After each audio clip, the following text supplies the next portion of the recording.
رمضان المبارک قریب میں ہیں، گویا سر پر آ چکے ہیں۔ حضور علیہ الصلاۃ والسلام نے رمضان شریف کے شعبان کے مہینے کی ابتدائی انتہائی دنوں میں خطبہ دیا تھا، اور اس خطبے کے اندر آپ نے جو ہدایات دی تھیں وہ ہمیں یاد کرنا چاہیے، ملحوظ رکھنا چاہیے۔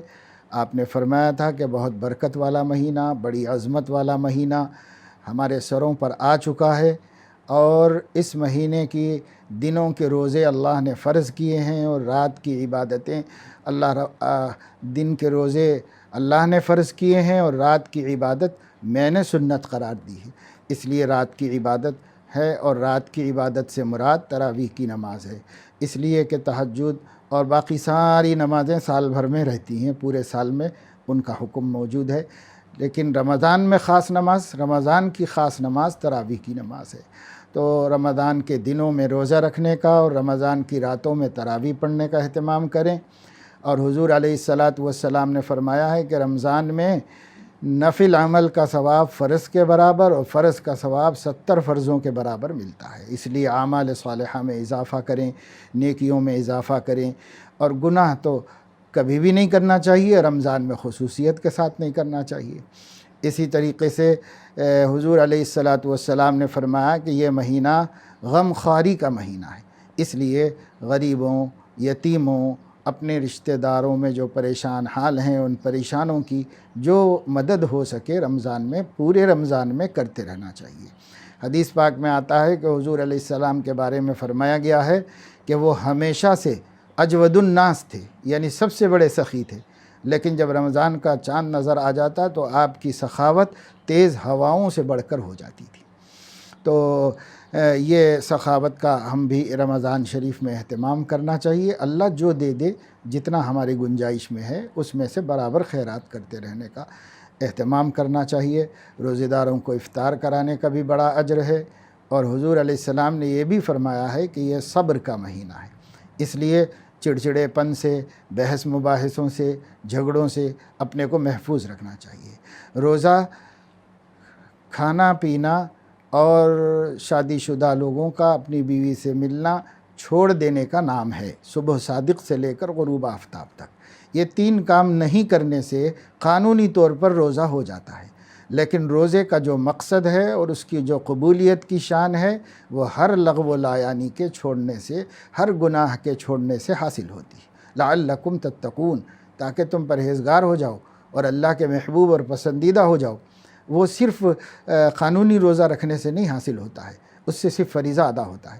اس لیے اپنے روزوں کو ہمارا یہی پیغام ہے کہ ہر قسم کے خرافات سے، معصیت سے اور لایانی اور فضول کاموں سے محفوظ رکھ کر کے رمضان گزاریں۔ قرآن مجید کی زیادہ سے زیادہ تلاوت کا اہتمام کریں، طاق راتوں میں جاگنے اور عبادت کرنے اور اللہ کو منانے کا اہتمام کریں۔ ہو سکے تو آخری عشرے میں اعتکاف کریں، یا جتنا اللہ تعالیٰ مقدر فرما دے اپنے حالات کے حساب سے، 1 دن کا صحیح، مگر بالکل محروم کوئی نہ رہے۔ اور اسی طریقے سے خیرات کا بھی خوب اہتمام کریں۔ زکوٰۃیں فرض ہیں، تو اگرچہ کہ رمضان سے اس کا کوئی تعلق نہیں ہے، لیکن عام طور سے لوگ رمضان میں زیادہ اجر ملنے کے لیے نکالتے ہیں، تو برابر حساب کتاب کر کے اہتمام کے ساتھ زکوٰۃیں ادا کریں۔ راتوں میں بھی کچھ عبادت کر لیں، سحری کے لیے تو اٹھتے ہی ہیں، ذرا 2-4 رکعت تہجد بھی پڑھ لیا کریں، کوئی بڑی بات نہیں، سال بھر نہیں پڑھ سکے رمضان میں تو نصیب ہو جائے گی یہ عظیم نعمت، اس کا بھی اہتمام کریں۔ تراویح میں لاپرواہی نہ کریں، خشوع و خضوع کے ساتھ مسجدوں میں اہتمام سے پورا قرآن سننے کی کوشش کریں۔ ہمارے نوجوانوں سے یہ خواہش ہے کہ وہ سڑکوں پر، بازاروں میں، ہوٹلوں میں رمضان جیسی مبارک راتوں کو ضائع نہ کریں، برباد نہ کریں۔ کیا پتہ کہ اگلا رمضان ہماری قسمت میں ہے یا نہیں ہے، اس لیے اسی کو آخری رمضان سمجھ کر ایک ایک لمحے کی حفاظت کریں۔ یہ عبادتوں میں اور مصلی پر اور مسجد میں اور خدا کے سامنے گزارنے کی راتیں ہیں، یہ راتیں بازاروں میں پھرنے، ہوٹلنگ کرنے کی راتیں نہیں ہیں، آوارہ گردی کی راتیں نہیں ہیں۔ سب مسلمان نوجوانوں کو بالخصوص چاہیے کہ وہ یا تو عبادت کریں یا آرام کریں، ایسے کوئی کام نہ کریں جس سے اللہ ناراض ہوتا ہو اور رمضان جیسے مبارک مہینے کی ناقدری ہوتی ہو۔ خواتین روزہ تو انہیں بھی رکھنا ہے، اگر وہ ناپاکی کے دن میں نہ ہوں تو ان کو روزہ رکھنا ہی ہے۔ اور جو روزے چھوٹ جاتے ہیں عورتوں کو معلوم رہنا چاہیے کہ ان کی قضا کرنا ضروری ہے۔ نمازیں معاف ہیں، روزے معاف نہیں ہیں، اس لیے جو رمضان کے روزے چھوٹتے ہیں بقیہ 11 مہینوں میں کسی وقت بھی ان کو ادا کرنا چاہیے۔ جو ماضی کے نہیں ادا کیے ہیں ان کو بھی ادا کرنا کی فکر کرنی چاہیے۔ اسی طریقے سے عورتیں گھر میں کثرت سے تلاوت کریں۔ اگر کہیں اڑوس پڑوس میں قرآن مجید تراویح میں سنایا جا رہا ہو اور وہاں کوئی منکرات نہ ہوں تو جا کے شریک ہو جا سکتے ہیں، لیکن دور دور جا کر عورتوں کو تراویح کی نماز میں شریک ہونے کی کوئی ضرورت نہیں، اس واسطے کہ جب اللہ کے رسول صلی اللہ علیہ وسلم نے اور اسلام نے ان کی کمزوری کی رعایت کر کے فرض نمازوں میں جماعتوں میں اور دور دور مسجدوں کو جانے کا حکم نہیں دیا ہے تو نفل کے لیے اس اہتمام کی کیا ضرورت ہے؟ البتہ تراویح پابندی سے پڑھیں۔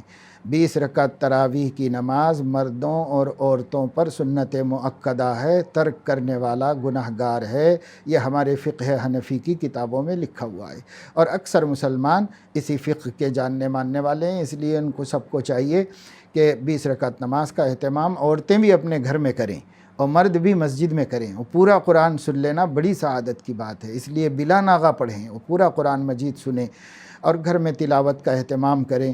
اور عورتیں سحر میں افطار میں اٹھ کر روزے داروں کے لیے بہرحال بڑی خدمت کرتی ہیں، یہ ساری خدمت میں نیت کریں کہ ہم روزے داروں کی خدمت کر رہے ہیں، صرف اپنا ریگولر اور معمول کا عمل سمجھ کے کریں گے تو کوئی اجر نہیں، روزے داروں کی خدمت کی نیت کر کے اجر پالیں اور اس کو بھی عبادت بنا لیں، پھر ان کا دن میں آرام کرنا بھی عبادت ہو جائے گا اور نمازوں کا بھی اہتمام ہو، اور عورتیں بھی لغو و لایانی سے اور گناہ کی باتوں سے اپنی زبان کی حفاظت کریں۔